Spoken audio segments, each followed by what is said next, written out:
బలంగా సాక్ష్యాధారాలతో దొరికినప్పుడు దీన్ని ఎలా చేయాలని చూస్తే సమస్య ఎక్కడుంది అంటే ఇది చాలా డీప్ నెట్వర్క్. ఇది నేను వస్తాను అంటే నిన్న రాత్రి కూడా నాకు చాలామంది ఫోన్లు చేసి మెసేజ్లు ఏం పెడతారు, మీరు రావద్దు సార్ ఇక్కడికి అంటారు. మీరు ఎందుకు రాకూడదంటే ఒక 10,000 మంది జీవితాలు అతలాకుతలం అయిపోతాయని. పోర్ట్ అనేది it is meant for exports.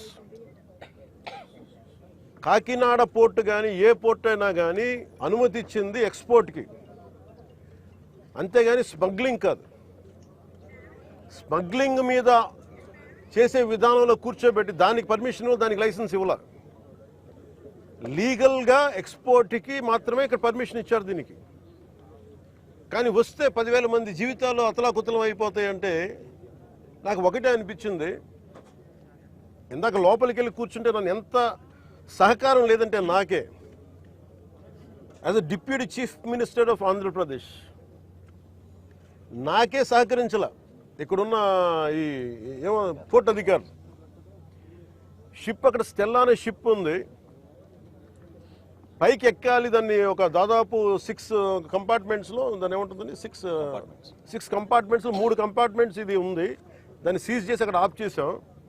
లోపలికి వెళ్ళి చెక్ చేద్దామంటే ఈ అనుకూలంగా లేదు మీకు పైకి ఎక్కడానికి అని చెప్పి అక్కడే తిప్పుతున్నాను నన్ను. ఇంత ఆబ్వియస్గా నాలాంటి వాడికి ఇంత ఆబ్వియస్గా అందరూ చూస్తుండగా అంటే దీని వెనక ఎంత డీప్ రూటెడ్ నెట్వర్క్ పనిచేస్తాం మీ అందరికీ అర్థం. కొండబాబు గారు కూడా అదే చెప్తా ఉన్నారు. చూడండి సార్ ఎలా ఉందంటే అదే చెప్తా ఉన్నారు. నేను మీకు ఎప్పటి నుంచో మొత్తుకున్నాను సార్, ఇదే మీకు మీ దృష్టికి తీసుకొస్తుందని. ఇందాక మీకు చెప్పాను, కొండబాబు మనం కూర్చోబెట్టి మనం మెత్తగుంటే సరిపోదు, మనం గట్టిగా మాట్లాడాలి దీని మీద మనం అందరం అని అది చెప్తా ఉన్నాను కొండబాబు గారికి. మనోహర్ గారికి ఆయన being a civil supplies minister నాకు ఏమి చేయాలి, నేను ఎన్నిసార్లు చేసిన యాక్షన్ ముందుకు వెళ్ళట్లేదంటే డిస్ట్రిక్ట్ సివిల్ సప్లైస్ అధికారిని పిలిచి నేను అడుగుతున్నాను రాగానే. నేను ఇక్కడున్న సెక్యూరిటీ అధికారిని అడిగా, చెక్ పోస్టుల సెక్యూరిటీ అధికారి, మీకు పర్మిషన్ ఎవరు ఇచ్చారు, హూ చెక్స్ దిస్ అంటే మాకు నో అబ్జెక్షన్ సర్టిఫికేట్ ఉంది. ఎవరు ఇచ్చారు మీకు, దాని మీద అధికారికంగా ఏమైనా ఉత్తర ప్రత్యుత్తరాలు ఉన్నాయా? సమాధానం లేదు. డిస్ట్రిక్ట్ సివిల్ సప్లైస్ అధికారిని అడిగితే ఓకే నా కలెక్టర్ గారు చెప్పారు, కలెక్టర్ గారు మీకు అధికారికంగా మీకు ఇచ్చారా, మీకు సమాధానం లేదు. ఇవన్నీ చూస్తుంటే ఇది ఏమైపోయిందంటే బాగా చాలా డీప్ ఇంట్రికేట్ నెట్వర్క్ లాగా ఉంది. మన రాష్ట్రం మీరు చూసి 40,000 terrain South America that from Colombia నుంచి వైజాగ్ పోర్ట్లో దొరికింది. వైజాగ్ పోర్ట్లో ఇది గంజాయికి అడ్డా అయిపోయింది ఆంధ్రప్రదేశ్. నేను లోపలికి వెళ్ళి మాట్లాడి పైకి ఎక్కాలి అంటే తిప్పుతున్నారు, అక్కడే తిప్పుతున్నారు, వెళ్ళనివ్వట్ల. నాకు ఎంత ఆశ్చర్యం అనిపించిందంటే నేను వెళ్ళి కూర్చొని మాట్లాడుతూ ఉంటే మీకు చెప్పా you will have consequences for this అని చెప్పి. నేను మీకు తర్వాత వీడియోస్ కూడా మీకు రిలీజ్ చేస్తాను. లేదు సార్ మీకు రఫ్ సీ ఉంది మీరు వెళ్ళటానికి లేదంటే, నేను చెన్నై నుంచి వచ్చాను, నేను రఫ్ సీస్ నాకు నా ఫ్రెండ్స్ సీమెన్ చాలామంది ఉండేవాళ్ళు, చాలామంది స్నేహితులు నాకు మద్రాస్ పోర్ట్లో పనిచేసేవాళ్ళు. ఎప్పుడు సరదాగా తీసుకెళ్తే అలలు పడవలోకి వచ్చి మనకి టగ్ బోట్స్లోకి వచ్చి ఇంకా ఇలాంటి బోట్లోకి వచ్చి కొట్టే సమయంలో నన్ను తీసుకెళ్లేవాళ్ళు సీమెన్. నాకు చాలా ఆశ్చర్యం అనిపించింది. అలాగే సార్ వింటున్నా వీళ్ళు కథలు ఏం చెప్తాను, అలా వింటా ఉంటే మళ్ళీ పక్క ఎదురుగా షిప్లో ఈ చిన్న బోట్లు వేసుకొని మనకి ఈ టైర్లు కట్టుకొని ఒక 2 పెట్టుకొని వాళ్ళకి దింపుకుంటా మన ఎగుమతి చేసుకుంటా ఉన్నారు. నేను వాళ్ళు చూపించాను, you are doing it in very obvious way. మీ సీఈఓ ఎవరు, ఏదో సీఈఓ పేరు చెప్పారు, దీనికి ఓనర్ ఎవరు, ఆ సీఈఓ లేడు ఇక్కడ.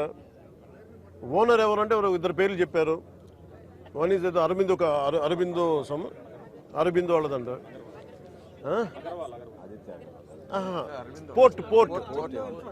పోర్ట్ ఎవరి కంట్రోల్లో ఉంది? Purely it's not government, it's purely private control port. ఇది స్టేట్ కంట్రోల్ ఉన్న పోర్ట్. ఇది నాకు అనిపించింది ఇలా చూస్తే, లోపలికి వెళ్ళి చూస్తే మన హోప్ ఐలాండ్ చూస్తే అసలు ఏ విధంగా కట్టుదిట్టంగా లేదు. 975 కిలోమీటర్ కోస్ట్ లైన్ ఆంధ్రప్రదేశ్కి. India is going to be trillions of dollar, almost Modi గారు చెప్పిన $7 trillion ఎకానమీ ఉంది దీనికి భవిష్యత్తు. ప్రపంచ దేశాలు మనల్ని ఎదగనిస్తాయా లేదా మన బలహీనతలు ఏంటని చూస్తారు. ఆంధ్రప్రదేశ్ కోస్ట్ లైన్ మనకి ఎంత బలమో అది మనకంత బలహీనత కూడా. ఎందుకు చెప్తున్నాను ఈ మాట అంటే, వైజాగ్కి పాకిస్తాన్ నుంచి వచ్చిన ఆ యుద్ధ సమయంలో మీకు గజనీ సబ్మెరీన్ చూడొచ్చు. నేను చెప్పాను, ఈ రోజున ఈ పబ్లిక్ డిస్ట్రిబ్యూషన్ రైస్ తాగదు స్మగ్లర్లు చేసేది. ఆర్డీఎక్స్లు ఇంపోర్ట్ చేసుకోవచ్చు. ఓఎన్జీసీ ఇలాంటి గ్యాస్ నిక్షేపాలు ఉన్న చాలా కీలకమైన ఇన్స్టిట్యూట్ మనకి వ్యవస్థలు సంస్థలు ఉన్నాయి ఇక్కడ. ఒక 100 కిలోల ఆర్డీఎక్స్ని తెచ్చేసుకుని ఎవరు చూసేవాళ్ళు ఎవరు లేడు, నాదుడు లేడు. It is not just about public distribution సంబంధించిన రైస్ సంబంధించిన ఒక్కటిదే కాదు ఇది. సో మ్యారిటైమ్ సెక్యూరిటీ ఇష్యూస్ కూడా ఉన్నాయి దీనికి. మ్యారిటైమ్ సెక్యూరిటీ ఎక్కడుంది, మ్యారిటైమ్ పోలీసింగ్ ఎక్కడుంది? ఈ పోర్టు ఫ్రీ ఫర్ ఆల్ అయిపోయింది. ఉగ్రవాదులు కసాబ్ లాంటి వాడు ఎలా వచ్చాడు, ఎక్కడ మనకి కరాచీ నుంచి బోట్లో వచ్చి కాల్చేశాడు. ఇండియాకి చాలా వల్నరబుల్ పాయింట్ అయిపోయింది మన దగ్గరికి వచ్చి ఉగ్రవాదులు వచ్చి రావడానికి. ఇది కేవలం నేను ఒక పీడిఎఫ్ ఈ పబ్లిక్ డిస్ట్రిబ్యూషన్ సిస్టమ్ రైస్ సంబంధించి ఒకటే నేను మాట్లాడలేదు. ఇట్స్ వెరీ వల్నరబుల్ రిపోర్ట్ ఇది. ఎవరు దీన్ని పట్టించుకునే ఇది లేదు. ఎస్పీ గారికి నేను వెరీ బిగినింగ్ రోజున చెప్పాను. ఎస్పీ గారికి నేనే స్వయంగా పిలిచి చెప్పా, ఇది వల్నరబుల్గా ఉంది report, please focus on it. అంటే ఇప్పుడు దాకా రిపోర్ట్ లేదు నాకు. ఇంకా కలెక్టర్ గారు ఇంకొంచెం ఇనిషియేటివ్ తీసుకొని చేయబట్టి మా మనోహర్ గారు, కొండబాబు గారు వీళ్ళందరూ కూర్చొని ఒక టీం లాగా పనిచేసి ఈ రోజున నేను పట్టుకోగలిగారు.